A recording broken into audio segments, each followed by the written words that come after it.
Anda bisa melihat orang-orang tertawa saat ngobrol sambil minum jus buah dan apel yang difermentasi.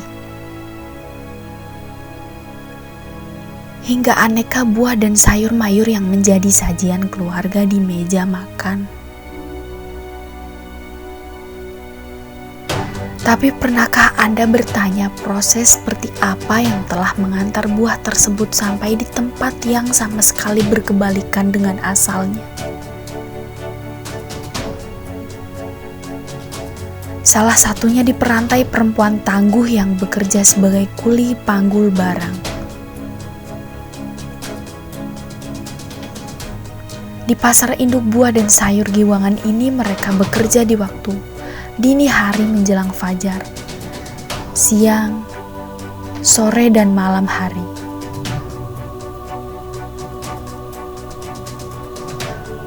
Besar tekanan bebannya bahkan bisa melebihi berat tubuhnya. Ia dikenal sebagai buruh gendong.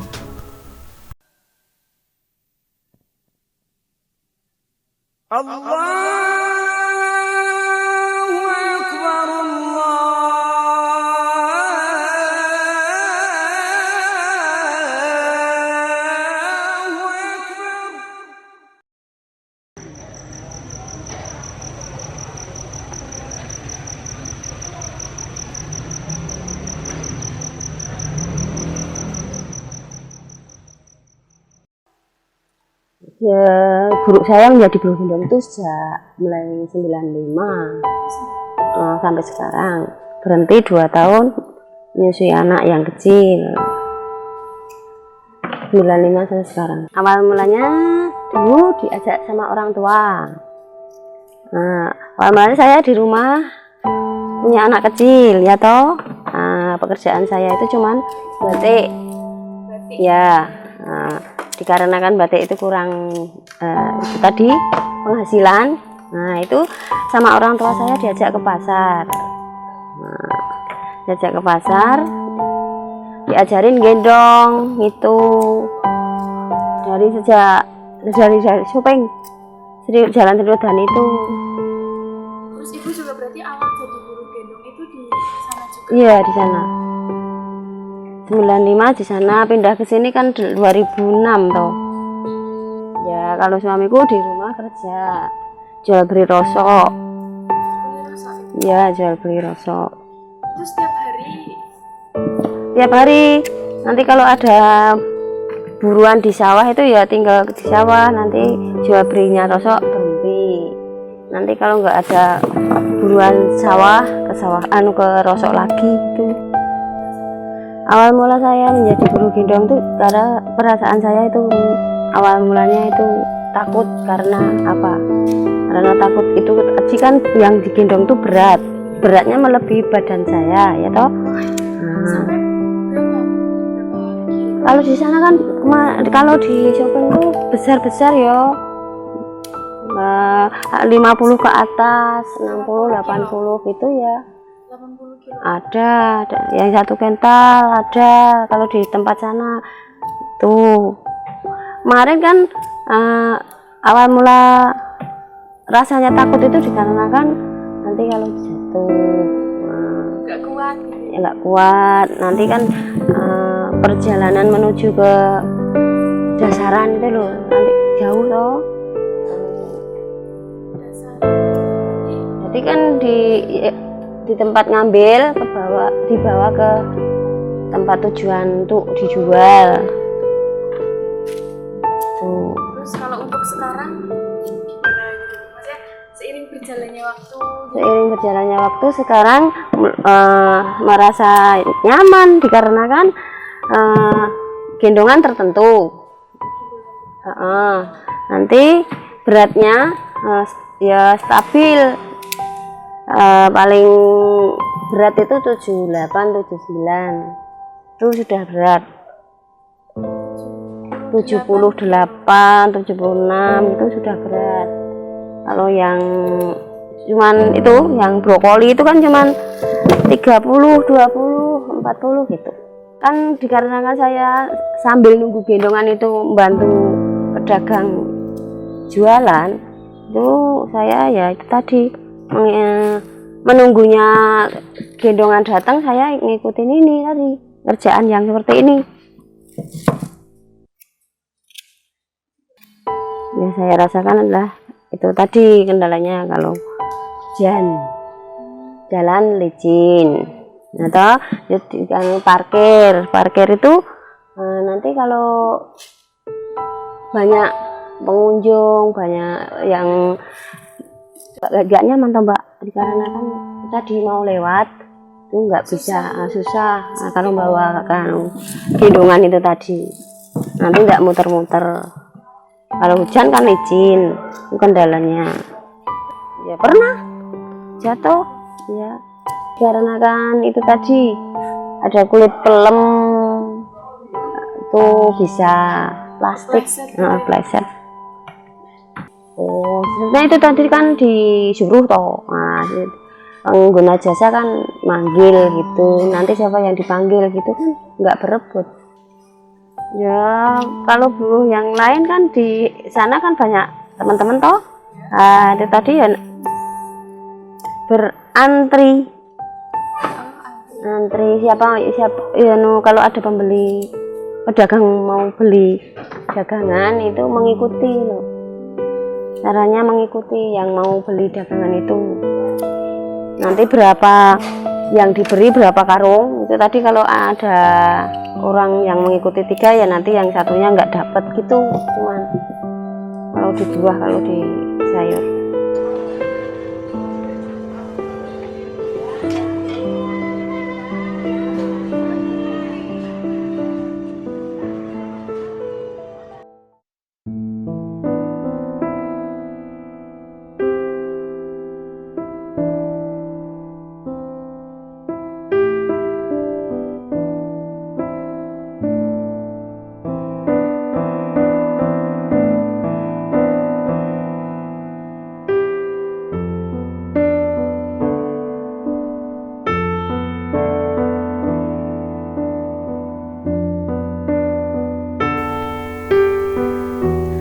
Salah satunya Butung Mirah yang bertempat tinggal di Kulon Progo.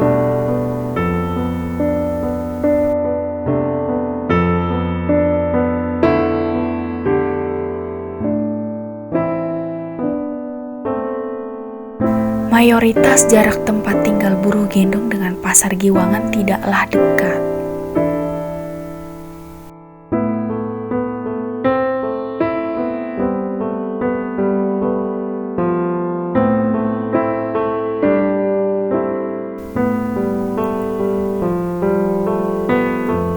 Keadaan ekonomi dan kebutuhan yang harus terpenuhi memaksakan dirinya untuk bekerja jauh dari tempat tinggalnya.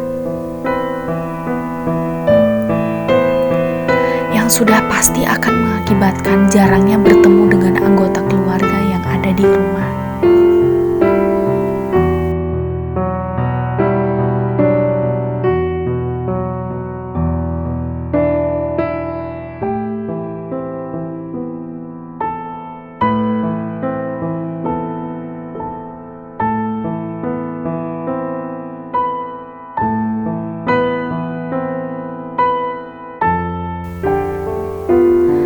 Kehidupan yang sederhana, walaupun serba terbatas, masih ada senyum manis sebagai tanda rasa syukur pada rezeki yang diberikan Allah yang Maha Kuasa.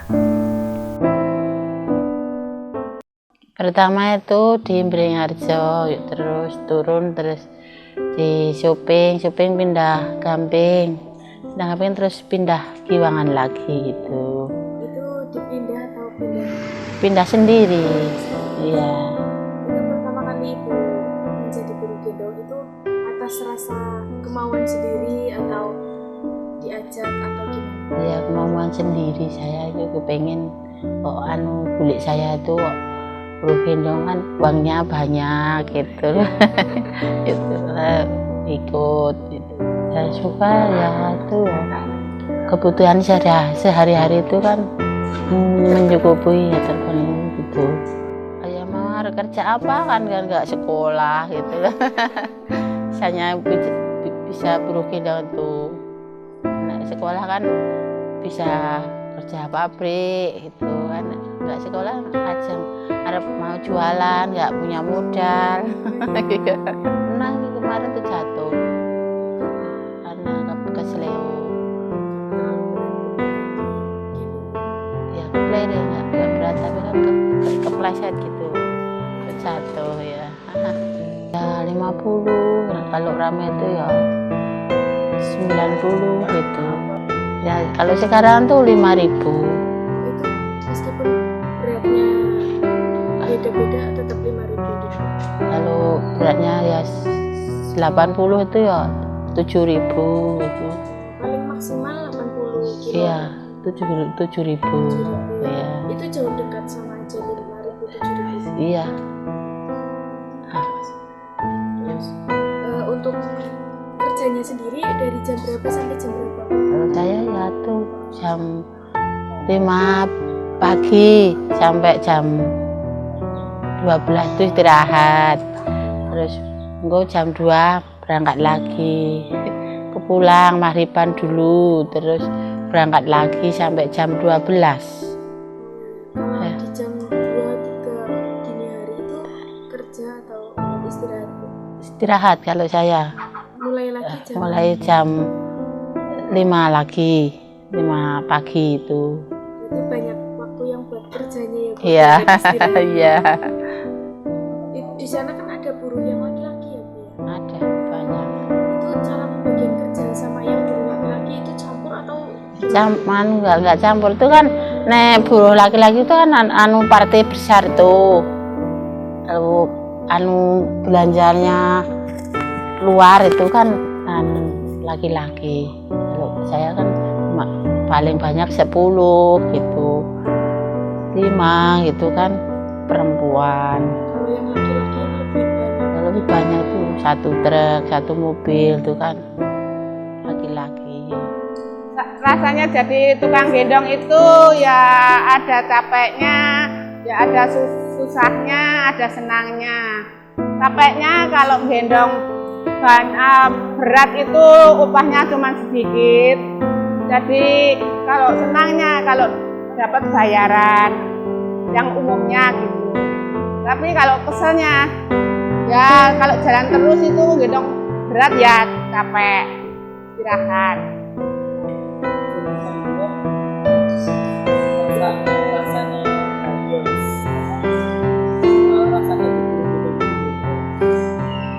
Rasane dadi buruh gendong kuwi sekarang ya di sini ikut-ikut temennya, sama-sama kerja di sini.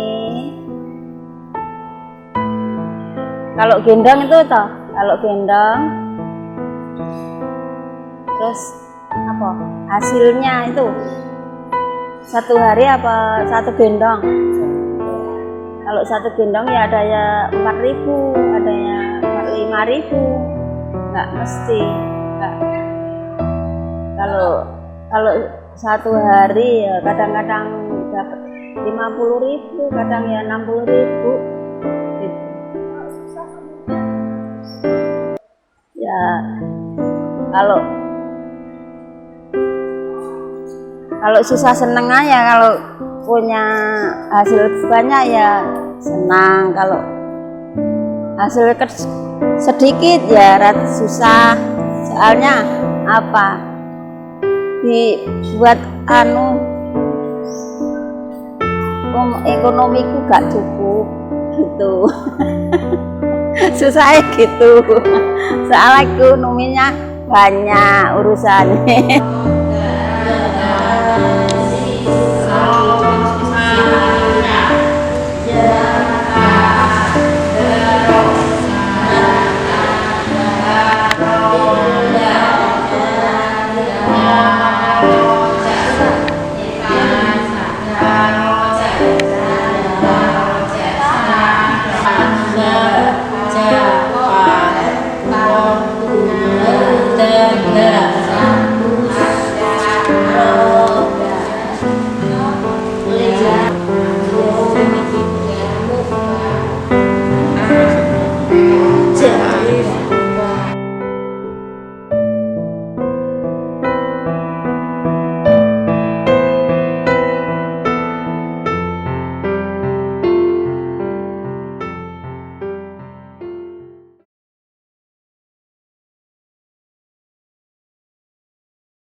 Yasanti didirikan oleh 6 mahasiswa tahun 1882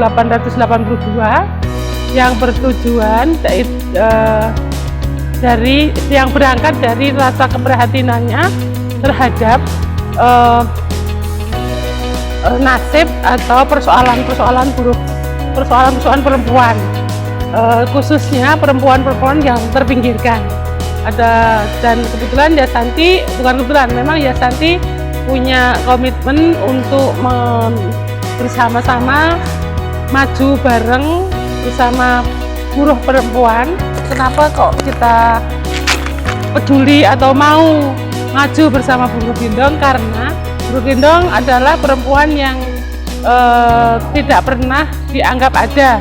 Padahal buruh gendong itu sudah sejak lama ada, dan buruh gendong itu berkontribusi besar terhadap perekonomian Jogja karena ada di pasar. Jadi tanpa buruh gendong, pasar-pasar tradisional itu akan repot ya, ada yang kurang. Dan itulah kenapa Yasanti peduli, mau dan bisa berharap maju bersama buruh gendong, dan buruh gendong juga bisa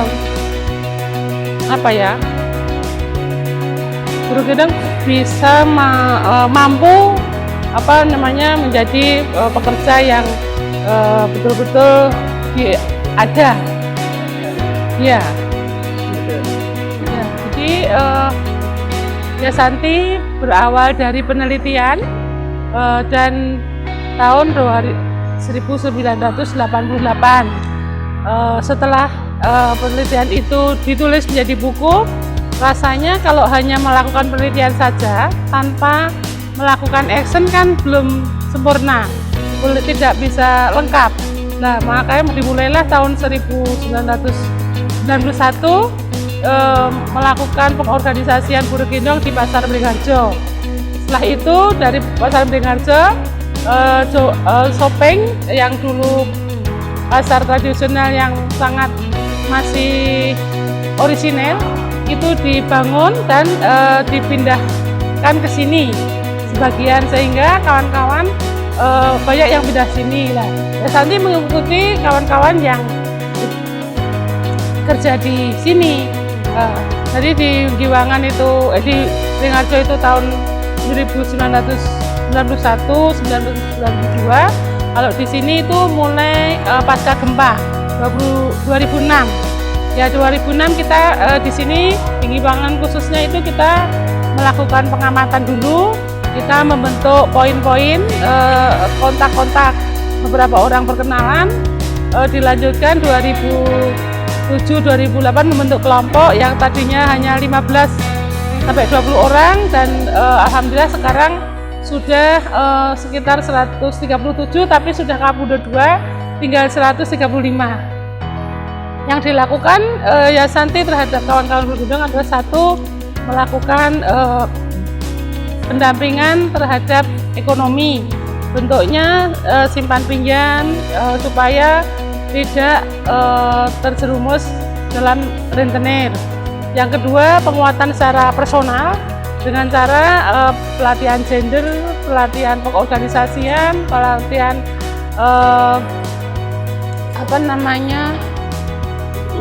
advokasi, dan yang lainnya adalah keterampilan juga supaya kawan-kawan itu bisa terentaskan dari kemiskinan. Jadi kalau sudah kuat personalnya, keuangannya mampu, dan religinya juga digarap juga, sehingga kawan-kawan bisa menjadi perempuan yang mandiri dalam bidang ekonomi, sosial, dan politik. Karena selama ini kan buruh gendong tidak pernah dianggap ada dan diakui oleh pemerintah.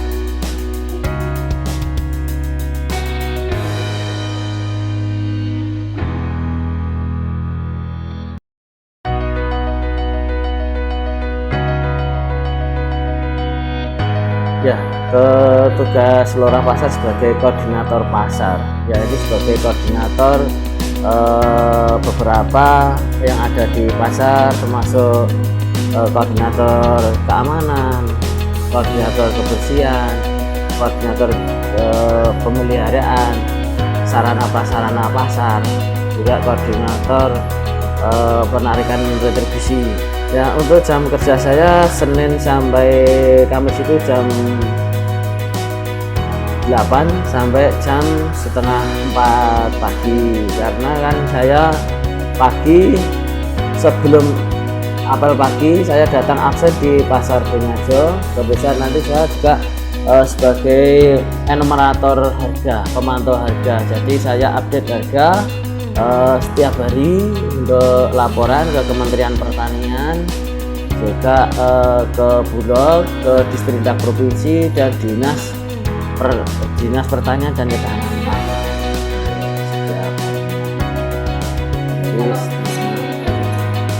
Ya, kadang-kadang kalau malam hari ada keperluan, misalnya ada penagihan retribusi atau apa, misalnya ada sarasean untuk buruh gendong maupun sarasean pedagang, ya malam hari di sini. Iya, di luar jam kerja, karena pasarnya kan buka 24 jam, satu-satunya pasar di kota di Jakarta, pasar induk buah dan sayur yang buka 24 jam. Ya, untuk interaksi buruh gendong, karena saya sudah ada nomor HP, sekarang lebih bermudah, maupun pedagang sewaktu-waktu bisa posisi saya di mana sudah mencatat nomor HP saya. Jadi misalnya ada program-program, bisa langsung, Pak, saya ini ada pertemuan ini, nanti pertemuan di mana, posisi Bapak sedang di mana, bisa sewaktu-waktu. Slogannya pasar itu kan, pasar resik, artinya becik, rezekinya apik, sing tuku ora kecelik. Nah, itu ya, berarti kan bisa ditahan. Karena di sini sudah diatur, Mbak, ya. Jadi ada yang khusus buruh itu yang nyangkut, bongkar, itu juga lain. Jadi ini dari pedagang atau dari pembeli memasukkan ke truk, sama yang bongkar dari truk ke pedagang ini juga lain. Nah, jadi sudah ada kesepakatan tersebut.